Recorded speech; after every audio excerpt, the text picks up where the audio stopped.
Education ground চ্যানেলে সকলকে জানাই স্বাগত। আশা করি সকলে ভালো আছো। আমি তোমাদের সঙ্গে সৌরভ। আজকে আমরা আরআরবি এনটিপিসি প্রিভিয়াস ইয়ার একটি ম্যাথের সেট নিয়ে আসছে অঙ্কগুলি সলভ করব। এরকম আমরা একাধিক ক্লাস করেছি আরআরবি এনটিপিসির উপর, এবং সেখানে আমাদের যে চ্যানেল রয়েছে সেখানে প্লেলিস্টের মধ্যে আমরা বায়োলজি ক্লাস দিচ্ছি, এবং এনটিপিসি এবং গ্রুপ ডি প্রিভিয়াস ইয়ারের একাধিক ক্লাস করা রয়েছে। তাদের প্রয়োজন তারা প্লেলিস্টে গিয়ে দেখতে পারো। আশা করি সেই ক্লাসগুলি তোমাদের আসন্ন পরীক্ষাগুলির জন্য হেল্পফুল হবে। তবে আজকে ক্লাসগুলি দেখো কি রয়েছে আজকে অঙ্কগুলি। প্রথম অঙ্ক বলেছে ৩ বছরের জন্য এত টাকার চক্রবৃদ্ধি সুদ নির্ণয় করা হলো যদি সুদের হার প্রথম বছরের জন্য বার্ষিক ৪% এবং দ্বিতীয় বছরের বার্ষিক ৫%, তৃতীয় বছরের জন্য বার্ষিক ৬% হয়, তবে আমাদের সুদে আসলে কত হবে সেটি এখানে বের করতে, আমাদের এখানে চক্রবৃদ্ধি সুদটা বের করতে বলেছে। সেটাই হলো অঙ্ক। তাহলে দেখো আমাদের প্রিন্সিপাল ছিল ২৫,০০০। কত বছরের কেস বলেছে? প্রথম বছর, দ্বিতীয় বছর, তৃতীয় বছর। ৩ বছরে আমাদের কম্পাউন্ড ইন্টারেস্ট বের করতে হবে। তাহলে প্রথম, দ্বিতীয়, তৃতীয়। কিন্তু এই অঙ্কটার মধ্যে ফ্যাক্ট কি, প্রত্যেকটা রেট অফ বছরের জন্য রেট অফ ইন্টারেস্ট আলাদা আলাদা। এর জন্য তোমাকে সাবধানে অঙ্ক করতে হবে। তাহলে চক্রবৃদ্ধি সুদ মানে আমরা কি জানি? ইন্টারেস্টের উপর ইন্টারেস্ট। তাহলে আমাদের প্রথম ইনিশিয়াল টাকা ছিল ২৫,০০০ টাকা, এটাই আমাদের প্রিন্সিপাল। তাহলে এই প্রিন্সিপালের উপরে তাহলে প্রথম বছরে কত পার্সেন্ট বলেছে? ৪% সুদ হবে। তাহলে ২৫,০০০ উপর ৪% তোমাকে বের করে নিতে হবে। তাহলে পিছন থেকে দুটো শূন্য কেটে দাও। তাহলে ৪ × ২৫ = ১০০, পাশে একটা শূন্য। এই ফার্স্ট কেস গেল প্রথম। এবার দ্বিতীয় বছরে কত? 5%। কিন্তু দ্বিতীয় বছর যখন আমরা করবো তখন মাথায় রাখতে হবে, যেহেতু কম্পাউন্ড ইন্টারেস্ট অঙ্ক করছি আমরা, তাহলে ২৫,০০০ উপর তো ইন্টারেস্ট করতেই হবে, বের করতে হবে। এছাড়াও যে আমি প্রথম বছর যে ইন্টারেস্ট পাবো তার উপরেও ইন্টারেস্ট বের করতে হবে। এটাই হলো তো কম্পাউন্ড ইন্টারেস্টের লজিক। তাহলে দেখো দ্বিতীয় বছরের ক্ষেত্রে কত বলছে? 5%। তাহলে ২৫,০০০ উপর 5% আগে বের করে নিই। তাহলে ২৫,০০০ উপর 5% করলে হয়, দুটো শূন্য কাটবো। ৫ × ২৫ = ১২৫, একটা শূন্য। তারপরে আবার কি হবে? এই ১০০০ উপরে 5%। তাহলে ১০০০ 5% করলে এই দুটো শূন্য কাটাকাটি যাবে। ৫ × ১০ = ৫০। এবার ৩ নম্বর বছরে কি একই রকম, এবার 6%। সবগুলোর উপরেই হবে। তাহলে ২৫,০০০ উপরে প্রথমে 6% আমরা করব। তাহলে দুটো শূন্য পিছন থেকে আউট করে দাও। ২৫০ কে ৬ দিয়ে গুণ করো। ৫ × ৬ = ৩০, শূন্য, ৬ দোকানে ১২ আর ৩ 15। তার পাশে একটা শূন্য বসিয়ে দাও। এবার 6% হারে এই তিনটার উপরে আমরা এখন ইন্টারেস্ট বের করব। প্রথমে ১০০০ উপর 6%, তাহলে ১৪ শূন্য কাটাকাটি যাবে, 60 হবে। তারপরে ১২৫০ এর উপরে 6%, তাহলে ১২৫০ এর উপরে আমাকে বের করতে হবে 6%। এটা কাটাকাটি করলাম। ২ দিয়ে কাটো, ২ দিয়ে ৩ দোকানে ৬, ৫ দোকানে ১০, ৫ × ২৫ = ১২৫, ৩ × ২০ = ৭৫। এবার এই ৫০ এর উপরে 6%, তাহলে ৫০ এর 6% তাহলে কত হবে? ৫০ × 6/100। তাহলে এই শূন্য কাটবে।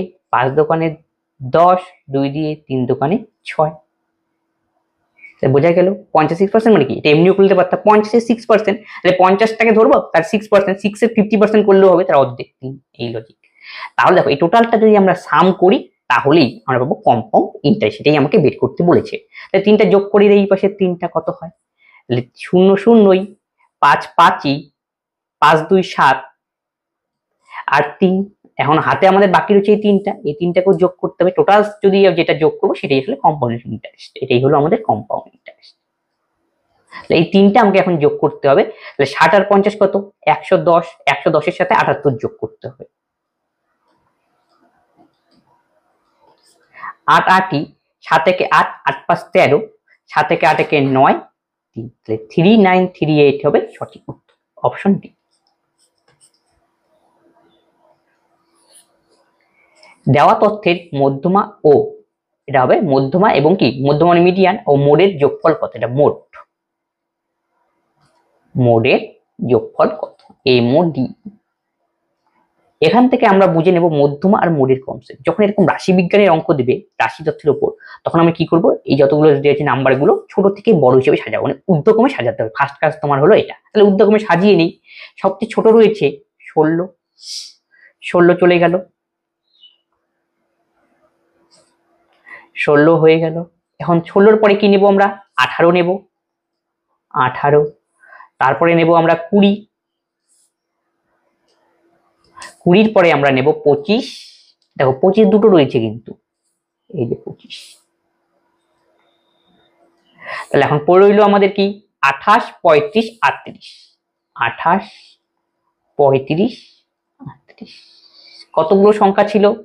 3 3 3 6 আর 2 8 একটা সংখ্যা। তুমি চেক করে নিতে পারো 1 2 3 4 5 6 7 8। ক্লিয়ার?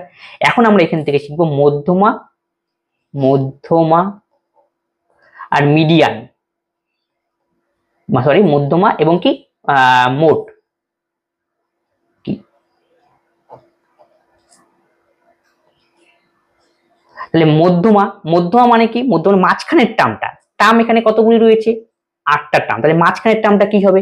8 কে 2 দিয়ে ভাগ করো, মানে 4 নম্বর টার্মটা। কিন্তু ফিক্সড কি আমরা মাঝখানেরটা বের করতে পারছি? পারছি না। 4 নম্বর টার্ম আর 5 নম্বর টার্মে যদি জোড় সংখ্যা থাকে, 8টা টার্ম, মাঝখানটা বের করা যাচ্ছে না, এই জন্য কি নিব? 8 কে প্রথমে 2 দিয়ে ভাগ করব। তাহলে 4 নম্বর টার্ম আর তার পরের টার্মটার এভারেজ হবে আমাদের মধ্যমা। তাহলে 4 নম্বর টার্ম আমাদের 25, এটা আমাদের 4 নম্বর টার্ম।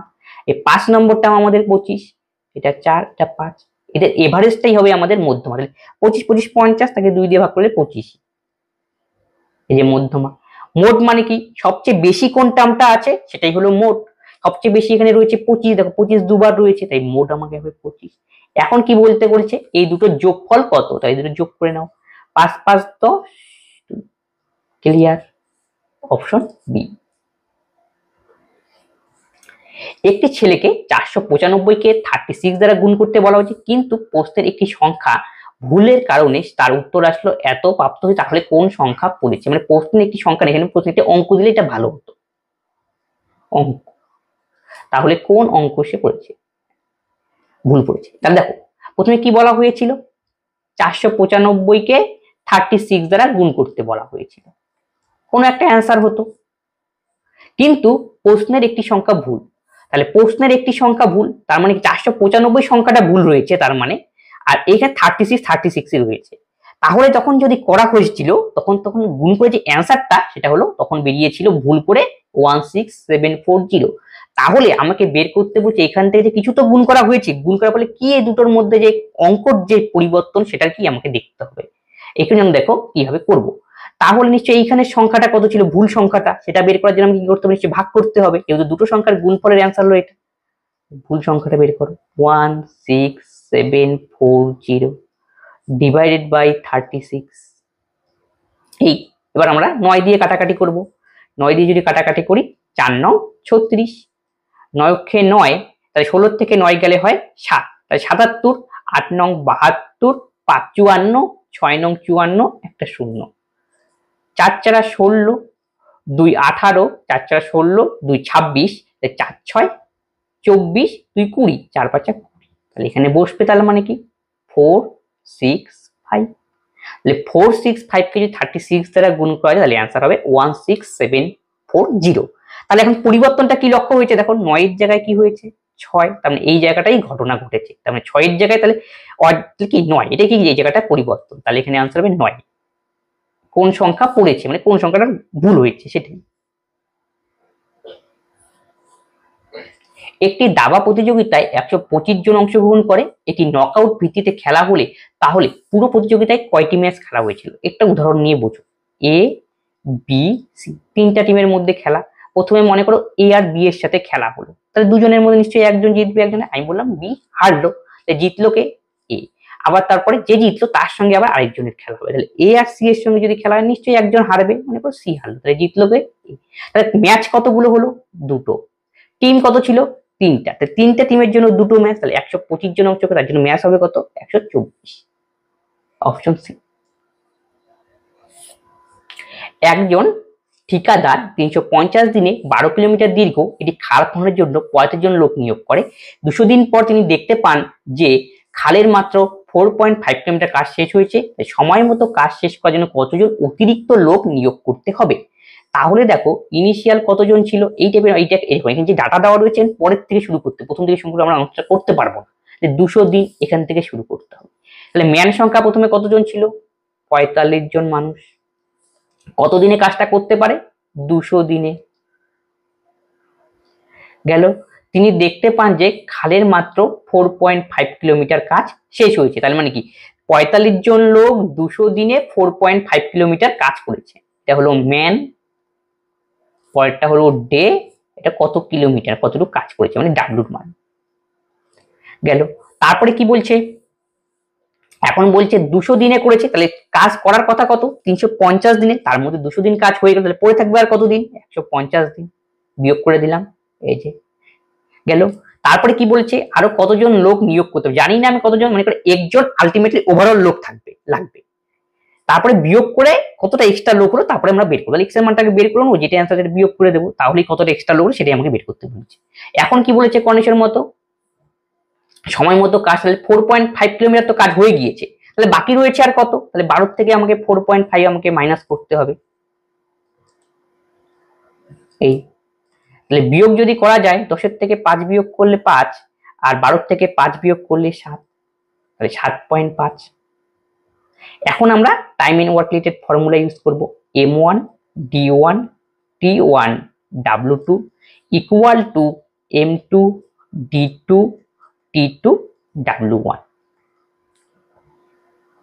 ঠিক আছে, তাহলে m1 এর মান কত, m1 মানে আমাকে নিতে হবে 45, d1 মানে 200, এই যে উপরেরটা 200, w2 নিতে হবে 7.5, এটা আমাদের w2 আর এটা আমাদের w1, 7.5 equal to m2, m2 এর জায়গায় x বসাবো, d2 মানে 150 বসাতে হবে তোমাকে, আর w1 মানে 4.5। এখন তোমাকে কাটাকাটি করতে হবে, এটা এটা উঠে গেল, ক্লিয়ার। 15 দিয়ে যদি কাটাকাটি করি 5 15 75, 3 15 45, 5 দিয়ে যদি আমরা কাটাকাটি করি তাহলে হলো 30 হবে, এখানে 30, তাহলে এই শূন্য কাটো, 3 তিরিক্ষে 9, 5 9 45, তাহলে x এর মান আমরা পেলাম 100। তাহলে কতজন এক্সট্রা নিয়োগ করতে হবে, প্রথমে ছিল 45, কারণ আলটিমেট লোক লাগে 100, তাহলে এক্সট্রা কতজন, তাহলে বিয়োগ করতে হবে 100 মাইনাস 45, তাহলে 55 হবে সঠিক উত্তর, অপশন এ। পরেরটা সিম্পলিফিকেশনের অঙ্ক, তাহলে প্রথমে কোঅর্ডিনেশন করব আমরা, তাহলে কি এখানে প্লাস রয়েছে, মাইনাস দিয়ে উপর নিচে গুণ করো সংখ্যা দিয়ে, তার মানে 3√2 মাইনাস 2√3, তাহলে এইখানে কি প্লাসের জায়গায় মাইনাস উল্টা সংখ্যা দিয়ে গুণ করব, এটা হলো কোঅর্ডিনেশন, তাহলে 3√2 মাইনাস 2√3, তাই নিচেও কি করতে হবে 3 প্লাস √2 2√3, মানে উপর নিচে 3√2 মাইনাস 2√3 দিয়ে গুণ করলাম, এটাকে আমরা হরকে কোঅর্ডিনেশন করলাম। তাহলে দেখো এটা একটা ফর্মুলায় গিয়েছে, a plus B into A minus B, তাহলে A square minus B square, তাহলে 3√2 স্কোয়ার করলে পাবো আমরা 3 তিরিক্ষে 9 2 18, 2√3 স্কোয়ার করো 2 দোকানে 4 আর 3 3 4 12। এখন দেখো এটা দেখো হোল স্কোয়ারের ফর্মুলা পড়েছে, দুটোকে গুণ করে তো সেম সংখ্যা, গুণ করে এটা হোল স্কোয়ার হবে, 3√2 মাইনাস 2√3 তার হোল স্কোয়ার, তাহলে এখানে হোল স্কোয়ারের ফর্মুলা ইউজ করলেই হবে, তাহলে এ স্কোয়ার 3 তিরিক্ষে 9 2 18, এই যে স্কোয়ার মাইনাস 2 এ, এই যে আমাদের বি নিতে হবে 2√3 A B, plus B square 2 দোকানে 4 3 4 12, এই তাহলে 18 থেকে যদি আমরা 12 বিয়োগ করি তাহলে পাবো হলো 6, 18 আর 12 যোগ করলে পাবো হলো আমরা 30, মাইনাস এটা গুণ করে দাও 3 দোকানে 6 6 দোকানে 12 12√6, উপর থেকে যদি আমরা 6 কমন নেই তাহলে পাবো 5 মাইনাস 2√6, তাহলে নিচে আমাদের হবে কি 6। এই যে আমরা মানটা পেলাম 5 মাইনাস 2√6, এই মানটা ইকুয়াল টু কি বলেছে a প্লাস b√6 এর সমান, আমি লিখতেই পারি a প্লাস b√6। এখন কম্পেয়ার করব, তাহলে এর মান হবে আমাদের কম্পেয়ার করলে 5, একই রকম ভাবে b এর মান যদি কমে √6 কাটাকাটি যাবে, তাহলে b এর মান হবে -2। আমরা কার মান বের করতে বলছি, b এর মান কত হবে -2, যদি বলতো এর মান কত তাহলে 5 অ্যান্সার করতো।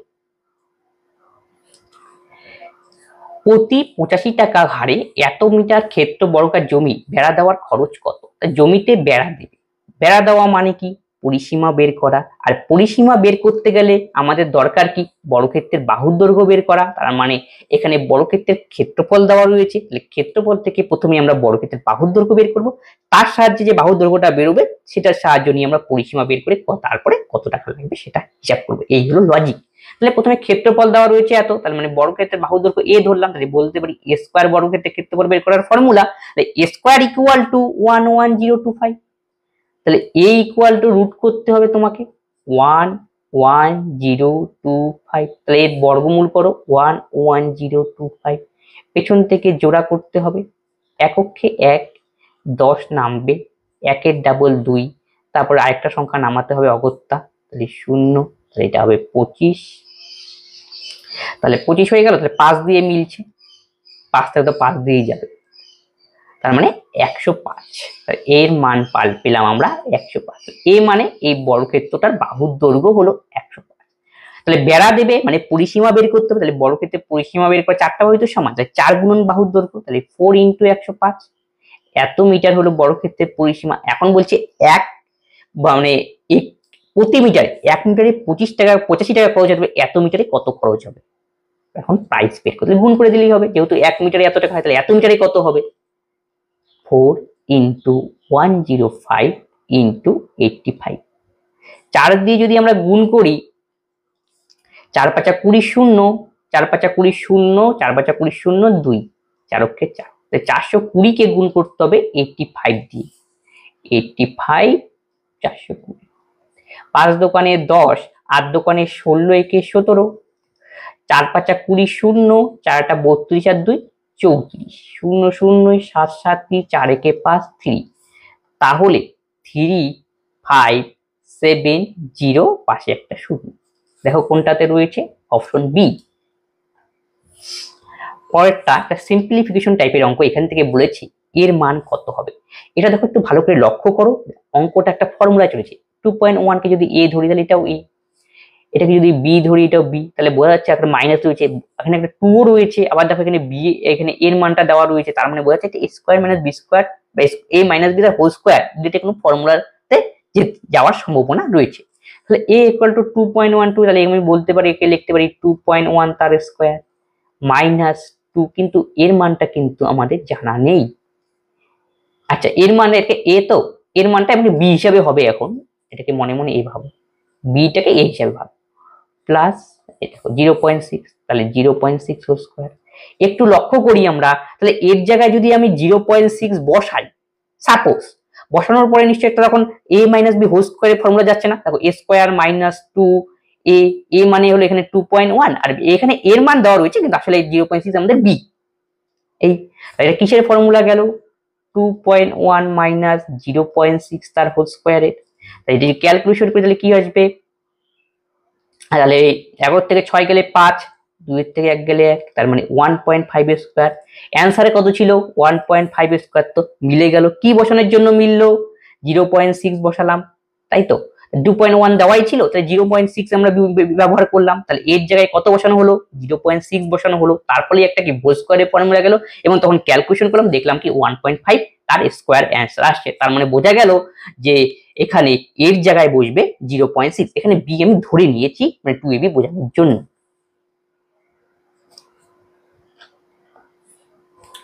একটি খেলার মাঠের দুটি খুঁটি রয়েছে, যথাক্রমে 15 মিটার 30 মিটার উঁচু, সোজাভাবে দাঁড়িয়ে আছে, যাতে তলদেশে 36 মিটার দূরে থাকে, তার শীর্ষের দূরত্ব কত? তার মানে এই যে একটা খুঁটি, এইখানে একটা খুঁটি, তাদের মধ্যে তলের মধ্যে দূরত্ব দেওয়া রয়েছে 36 মিটার। এখন বলছি শীর্ষের দূরত্ব কত? তাহলে আর কি কি জানি আমরা? ছোট খুঁটিটার দৈর্ঘ্য হলো 15 মিটার, বড় খুঁটিটার লেন্থ হলো 30 মিটার। আমাকে বের করতে হবে এখানে a থেকে এই b এর দৈর্ঘ্য, এই হলো লজিক। তাহলে এটা যদি 36 হয় উপরের পোর্শনটা, তার মানে BAC ধরি, নাম দেই, তাহলে AC মানে DE, তাহলে AC = DE হবে, তার মানে AC এর মান 36, আর এখানে 90 ডিগ্রি, আর এতটুকের মান AD এর মান হলো 15, আবার B এর মান 30, তাহলে BC এর মান হবে কত? 30 এর থেকে 15 বিয়োগ করো, 15। এখন এখানে যদি 90 ডিগ্রি কোণ তৈরি হবে, নিশ্চয়ই সমকোণী ত্রিভুজ, তার মানে কি লম্ব স্কয়ার ভূমি স্কয়ার অতিভুজ স্কয়ারের ফর্মুলা আমাদের ইউজ হবে। তাহলে এখানে দেখো লম্ব কত? লম্ব হলো BC, তাহলে BC স্কয়ার, আর AC স্কয়ার = AB স্কয়ার। তাহলে আমাদের AC এর মান এখানে দেওয়া রয়েছে 36 স্কয়ার, আর আমরা BC এর মান বের করলাম কত? 15, তাহলে 15 স্কয়ার। ক্যালকুলেশন করলে যেটা হবে সেটাই হবে আমাদের উত্তর। একটু আমার এখানে লক্ষ্য করো, 5 স্কয়ার প্লাস 12 স্কয়ার = 13 স্কয়ার, তার মানে বলতে পারি 5 আর 12 টিপলেট হলো 13, মানে লম্ব স্কোয়ার 5 স্কোয়ার আর 12 স্কোয়ার করে 13 স্কোয়ার হয়। তা যখন এরকম কন্ডিশন হোল্ড করা হয় তখন তোমরা বলা হয় 5 আর 12 টিপলেট হলো 13। এখানে এরকম কোনো টিপলেট ফর্ম আছে কিনা তাহলে ক্যালকুলেশন করতে আমাদের সুবিধা হবে। একে আমরা 3 দিয়ে গুণ করে দাও, তাহলে 3 5 15, একে 3 দিয়ে গুণ করে দাও, 3 12 36, একে তাহলে 3 দিয়ে গুণ করবো, 3 13 39। দেখো তো এখন 15 স্কোয়ার প্লাস 36 স্কোয়ার তার মানে হবে কত, 39 স্কোয়ার। এই জায়গাটা আমি লিখতেই পারি 39 স্কোয়ার। এটা হলো টিপলেট। তাহলে 5 12 টিপলেট হলো 13। এবার গুণ করে যদি হয় তাহলে বলতে পারো এইভাবে আমরা কি অঙ্ক করতে পারি। তাহলে এখন কিসের মান বের করতে বলছে, তাহলে যদি শীর্ষবিন্দুর মধ্যে দূরত্ব কত, তাহলে দূরত্ব মানে এবি এর মান বের করতে, তাহলে AB square equal to 39 square, তাহলে এবি এর মান দরকার, 39 হবে অ্যান্সার। এবি এর মান 39, option A. P X cube এত এত বলছে, এখানে একটা কমা বসবে, P X cube plus X square minus 2x minus Q X minus 1 ও এক্স প্লাস 1 দ্বারা সম্পূর্ণরূপে বিভাজ্য, তাহলে পি ও কিউ এর মান কত। যদি কোনো একটা রাশি আমি এফ এক্স ধরলাম, যাটার মান দেওয়া রয়েছে P X cube plus X square minus 2x minus Q X পর্যন্ত, এই রাশিটা বলছে এক্স মাইনাস ওয়াই দ্বারা বিভাজ্য, তার মানে এর একটা উৎপাদক x মাইনাস ওয়াই। তাহলে একটা উৎপাদক যদি x মাইনাস ওয়াই হয় তাহলে আমি বলতে পারি x minus Y equal to 1 equal to 0 লিখি, তাহলে x ইকুয়াল টু 1, তার মানে x ইকুয়াল টু 1 যোগ বসানোর জন্য এটাকে স্যাটিসফ্যাকশন করে ভাগ যাবে, তার মানে এর অ্যান্সার 0 আসবে। এই টাইপের অঙ্ক তোমাকে এইভাবে করতে হবে, বহুপদী সংখ্যা মারার অঙ্ক। তাহলে x এর জায়গায় 1 বসিয়ে দাও, তাহলে x এর জায়গায় যদি 1 বসে দাও x এর কিউব, তাহলে p বসবে প্লাস x স্কয়ারের জায়গায় 1 বসবে, 1 minus 2 minus Q equal to 0। তাহলে p minus Q equal to 1, একটা কন্ডিশন আমরা পেয়ে গেলাম। এখন একই রকম ভাবে বলছে x প্লাস 1 দ্বারাও বিভাজ্য, তাহলে x প্লাস 1 দ্বারা যদি এটা একটা বিভাজ্য মানে কি এটা একটা উৎপাদক x প্লাস 1, তার মানে আমি বলতে পারি x plus 1 equal to 0, x equal to minus 1, তার মানে এর জায়গায় যদি x এর মান মাইনাস 1 বসাই এর স্যাটিসফ্যাকশন করো, তার মানে অ্যান্সারটা 0 আসবে। এইভাবে এই টাইপের অঙ্ক করতে হবে। তাহলে x এর জায়গায় মাইনাস 1 বসাও, তাহলে মাইনাস p, তাই এটা কত প্লাস 1 হবে, এটা হবে মাইনাসে মাইনাসে প্লাস 2, এটা হবে মাইনাস কিউ ইকুয়াল টু 0। তাহলে p এটা এই পাশে চলে যাবে, plus Q is equal to 3। এই যে দুইটা ইকুয়েশন আমরা পেয়ে গেলাম, এর সমাধান করে আমরা p আর q মান বের করব। আর যখন দেখব প্লাস আর মাইনাসে রয়েছে, আমরা p এর আগে চিহ্ন কি প্লাস, এই p এর আগে চিহ্ন কি প্লাস, তাহলে p এর মান বের করার সহজ টেকনিক, দুটো যোগ করো 2 দিয়ে ভাগ করো, 3 আর 1 4, 4 কে 2 দিয়ে ভাগ 2, তাহলে p এর মান যদি 2 হয় তাহলে q এর মান নিশ্চয়ই 1 হতে হবে, তাহলেই 3 হবে, এটাই অ্যান্সার। তাহলে p 2 আর q 1।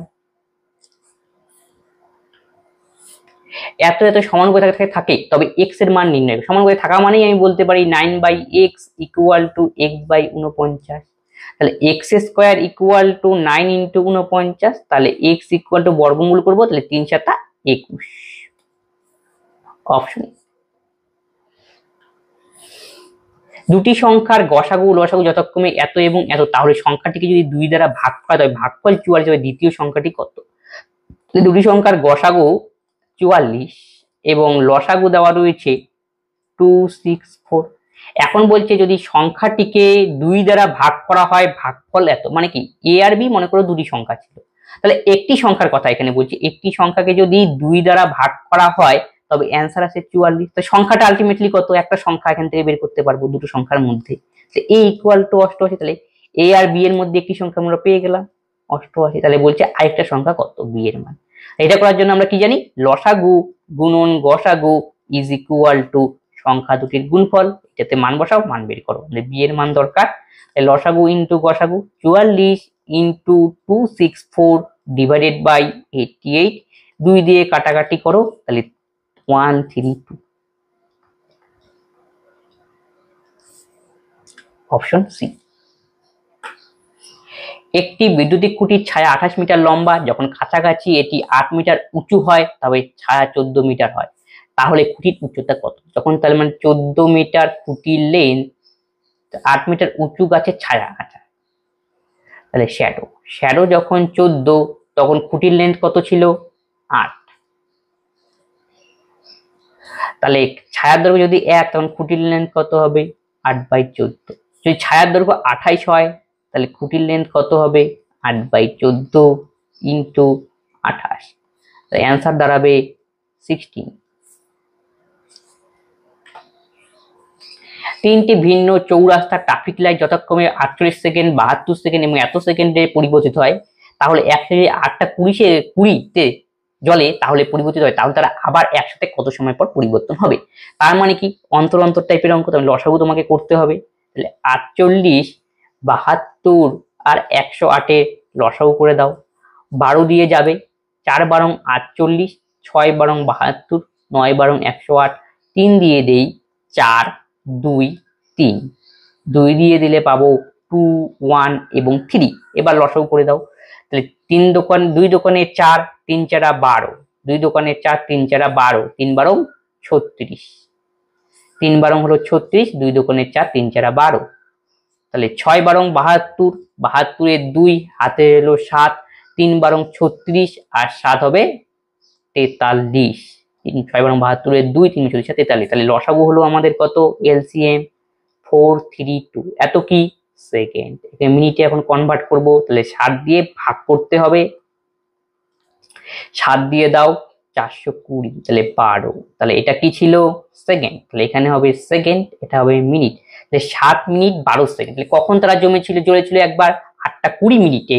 তাহলে আর তার থেকে 7 মিনিট 12 সেকেন্ড আমাকে যোগ করে দিতে হবে, তাহলেই হবে আমাদের অ্যান্সার। তখন তারা আবার মানে কি যদি বলতো কত সময় পর জ্বলবে, 7 মিনিট 12 সেকেন্ড পর টাইমটা কত হবে, তাই জন্য 8টা 20 সঙ্গে আমাদের 7 মিনিট 12 সেকেন্ড যোগ করতে হবে। তাহলে 8টা 20, তার সঙ্গে আমাকে যোগ করতে হবে 7 মিনিট 12 সেকেন্ড। তাহলে 8টা 27 12 সেকেন্ড। দেখো কোনটাতে রয়েছে, অপশন বি। পরেরটা সিম্পলিফিকেশন অঙ্ক, আমাকে বের করতে বলছে x স্কয়ার প্লাস y স্কয়ারের মান কত। তাহলে x স্কয়ার বি স্কয়ার মানে কি? একটা a স্কয়ার প্লাস b স্কয়ারের ফর্মুলা। তাই বলতে পারি a plus b whole square minus 2ab। তাহলে কার কার মান দরকার? x প্লাস y এর মান দরকার আর xy এর মান দরকার, এটাই মানটা আমরা বের করব। তাহলে x ইনটু y যদি বের করি, দেখো কোনাকুনি গুণ কাটাকাটি যাবে, তাহলে 1 হবে অ্যান্সার। আর দরকার কি মান বের করা?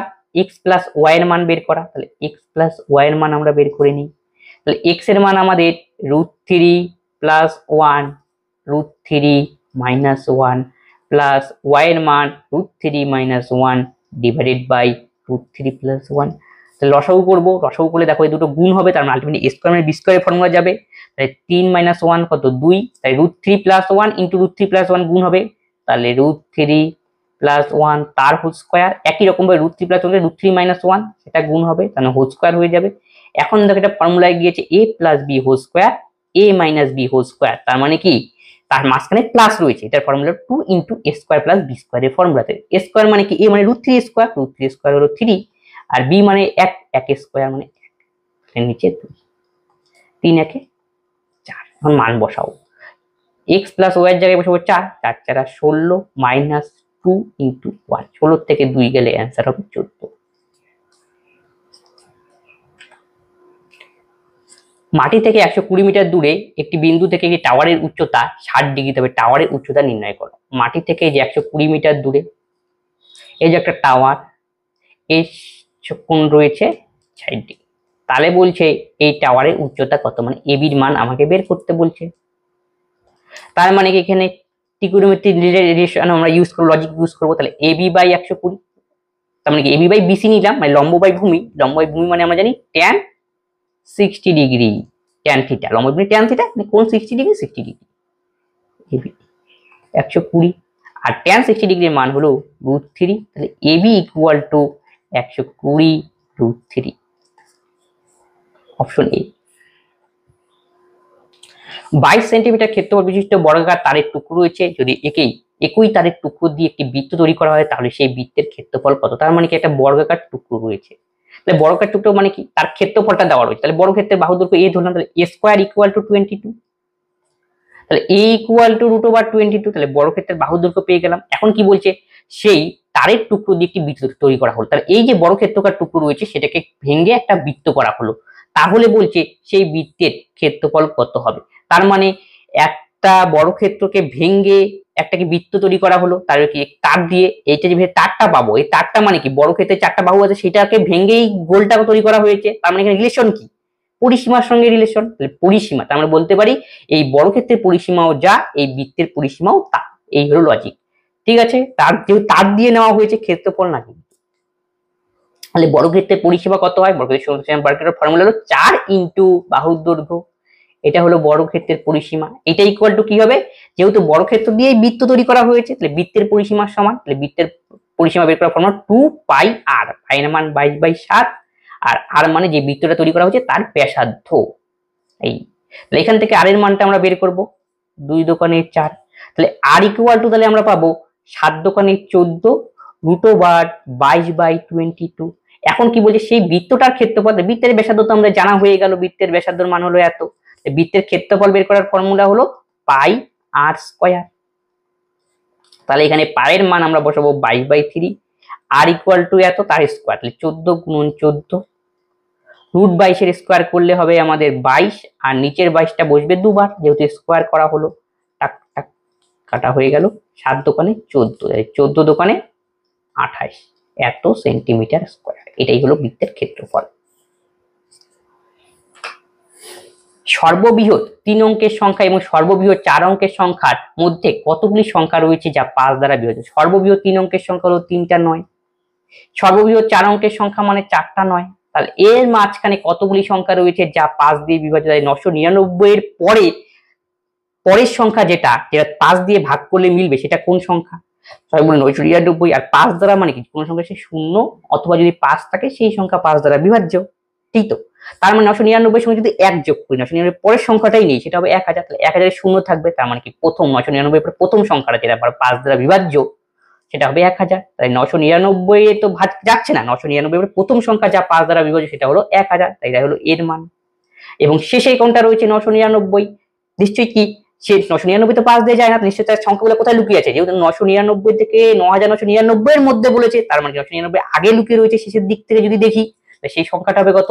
999 এর কত যাবে? 998 তার মিলবে না 5 দিয়ে, 97ও মিলবে না, 96ও মিলবে না, মিলবে কত? 95, যেহেতু 5 রয়েছে লাস্টে। তাহলে 1 2 এই সংখ্যাটা তাহলে সবচেয়ে বড় সংখ্যা 4 অঙ্কে যা 5 দ্বারা বিভাজ্য। ক্লিয়ার?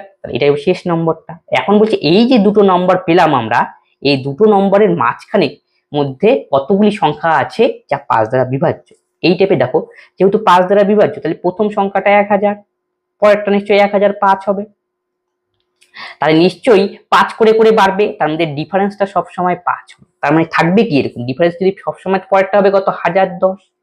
তাহলে সেটা চলছে কিভাবে?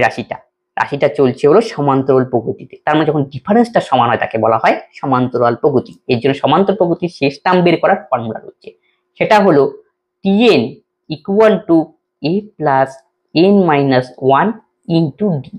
tn মানে শেষ পদ, তোমাদের শেষ পদ হলো এত 995, a মানে প্রথম পদ সেটা হলো 1000 প্লাস n-1। ক্লিয়ার? ডি মানে ডিফারেন্স কত? 5 করে বাড়ছে, 100, 1000, 1005, 1010, 1015, এটা ডি সেম বাড়ছে, তাই সমান্তর প্রগতি। এবার 5 দিয়ে আমরা কাটাকাটি করে দিই, এটা যদি কাটি 5 দিয়ে তাহলে 200, একে কাটাকাটি করো, 5 19 95, তাহলে 95 তাহলে 99 তে 4 49, 5 9 45, 4 45, 5 9। ঠিক আছে, তারপরে দেখো এটা এই পাশে আসবে, তার মানে বিয়োগ হবে, তাহলে বিয়োগ করলে পরে আমরা পাবো 9 9 9 9, 9 থেকে 2 গেলে হবে 7, 1799 ইকুয়াল টু n-1।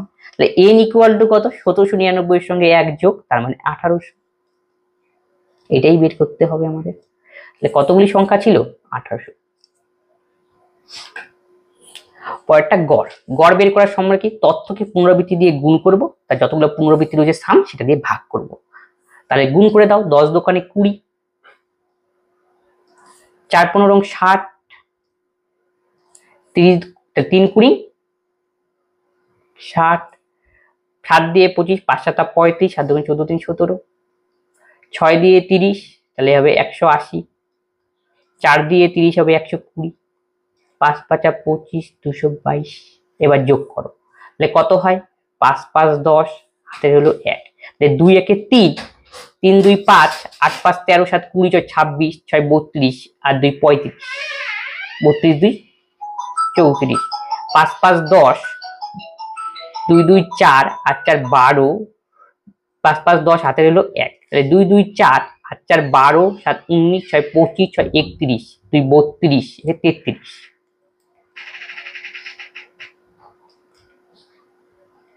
হাতের হলো 3, 1 2 3, 2 5 3 8। আরেকবার আমি চেক করে নিচ্ছি একটু যোগটা। 5 5 10, হাতের হলো 1, 2 একে কত 3 হয়ে গেল, 3 2 5, 5 8 5 13, 7 20, 6 26, 6 32, 32 আর 2 34, হাতের হলো 3, তাহলে 3 2 5 3 840। এগুলি এখন পুনরাবৃত্তিগুলোকে সাম করতে হবে। 4 2 6, 6 3 9, 7 16, 6 22, 3 25, 5 30, তাহলে পুনরাবৃত্তির সাম হলো 30। এখন আমাকে কি বের করতে হবে? গড় বের করতে হবে। তাহলে গড় ইকুয়াল টু, তাহলে টোটাল সাম 840 আর 30 দিয়ে টোটাল সাম পুনরাবৃত্তির সাম দিয়ে ভাগ, তাহলে হবে 28। Option A. একটি ট্রাপিজিয়ামের ক্ষেত্রফল এত মিটার স্কয়ার, তবে সমান্তরাল বাহুদ্বয়ের দৈর্ঘ্য যদি এত এত হয় তবে মধ্যবর্তী দূরত্ব কত? একটা ট্রাপিজিয়াম। ট্রাপিজিয়ামের ক্ষেত্রফল বের করার ফর্মুলা হলো হাফ ইন্টু সমান্তরাল বাহুদ্বয়, এই যে সমান্তরাল বাহুদ্বয় তাদের যোগফল ইন্টু এই যে হাইট, এই হলো ক্ষেত্রফল বের করার ফর্মুলা। ক্ষেত্রফলের মান দেওয়াই, সেটা হলো 540 ইকুয়াল টু হাফ সমান্তরাল বাহুদ্বয়ের যোগফল মানে 30 আর 24, এই দুটোকে যোগ করতে হবে, তাহলে হয় হলো 54 ইন্টু হাইট, এটাই বের করতে বলেছে। 2 দিয়ে 27, 27 দোকানে 54, 20, তাহলে এইচ এর মান আমরা পেলাম 20 মিটার। Option A. একটি খামের জন্য এত এবং এত মিটার আকারে কাগজের প্রয়োজন, তাহলে এত মিটার এবং এত মিটার আকারের একটি কাগজের শীট থেকে কতগুলি খাম তৈরি করা যাবে? যেমন একটা বড় কাগজের শীট রয়েছে যার ক্ষেত্রফল 72 ইন্টু 48, তাহলে এই বড় থেকে ছোট ছোট খাম তৈরি করা হবে যার একটার ক্ষেত্রফল হলো 18, বাহুর দৈর্ঘ্য 18 আর প্রস্থ হলো 12, তার মানে এটা গুণ ক্ষেত্রফল 18 ইন্টু 12, তাহলে কি টোটাল এর ক্ষেত্রফলকে বড়টার ক্ষেত্রফলকে ছোটটার ক্ষেত্রফল দিয়ে ভাগ করবো, তাই নাম্বার অফ খাম।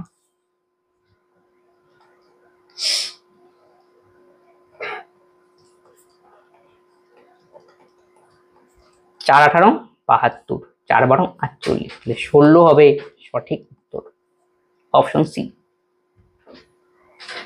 বৈদ্যুতিক বাল্বগুলি একটি প্রেরিত মানসমূহে 4% ভাঙ্গা থাকে এবং অবশিষ্ট থাকে 25% ত্রুটিযুক্ত, তা যদি ভাঙ্গা এবং ত্রুটিযুক্ত বাল্বের সংখ্যা এত হয় তাহলে প্রেরিত মানসমূহে বাল্বের সংখ্যা কত? তাহলে আমি ধরলাম টোটাল প্রেরিত বাল্ব ছিল 100, তার মধ্যে 4% ভাঙ্গা, তাহলে 4 হলো ব্রোকেন। ক্লিয়ার? তাহলে বাকি থাকলো আর রিমেইনিং কত? 96 খানা। 96 খানার 25% ত্রুটিযুক্ত, 25% মানে আমি বলি 1/4, তাহলে এইটা ত্রুটিযুক্ত। কত হয় তাহলে দেখো, 4 দোকানে 8, 1 4 4 16, এই হলো কেস। তাহলে কি বলছে? ভাঙ্গা ত্রুটিপূর্ণ মিলিয়ে 112, তার মানে এই দুটোর যোগফল 112, 28 এর ভ্যালু তার মানে 112, তাহলে 1 এর ভ্যালু আমরা পাবো 112/28। তাহলে আমাদের প্রেরিত মালসমূহ কত, 100 এর ভ্যালু কত সেটা আমাকে বের করতে বলছে। কাটাকাটি করলে 4, তাহলে আমাদের সঠিক উত্তর হবে 400। অপশন টি। 7,000 টাকা মধ্যে কিছু পরিমাণ অর্থ 6% হারে অবশিষ্ট তো 4% সুদের হারে দেওয়া হলো, তাহলে 5 বছর যদি এত টাকার মোট সরল সুদ এত টাকা হয় তাহলে বার্ষিক 6% সুদ কত? দেখো, দুটো 7,000 টাকা ছিল, এটাকে দুটো পার্টে ভাগ করা হয়েছে, তার মানে এখানে আমাদের দেওয়া হচ্ছে দুটো পার্টে রয়েছে, আর ওভারঅল পার্সেন্টেজটা আমরা এখান থেকে বের করতে ওভারঅলটা দেওয়া রয়েছে, তার মানে এখানে আমরা অ্যালিগেশন ইউজ করব। প্রথম ক্ষেত্রে রেট অফ ইন্টারেস্ট ছিল 6%, সেকেন্ড ক্ষেত্রে রেট অফ ইন্টারেস্ট 4%, ওভারঅল সুদের হার কত সেটা বের করতে, সেটা আমাদের এই যে কন্ডিশন দিয়ে ওভারঅল সুদের হার বেরোবে। তাহলে 5 বছরে এত টাকা সরল সুদ, তাহলে 1 বছরের সুদ কত সেটা বের করে নিই, তাহলে 1600 কে 5 দিয়ে ভাগ করব, যেহেতু 5 বছরের সুদ 1600 টাকা, 1 বছরের সুদটাকে বের করে নাও। 3 5 15, 3 5 15, 1 5 দোকানে 10, 0 320 টাকা। সুদের হার আমাদের কিসের উপর?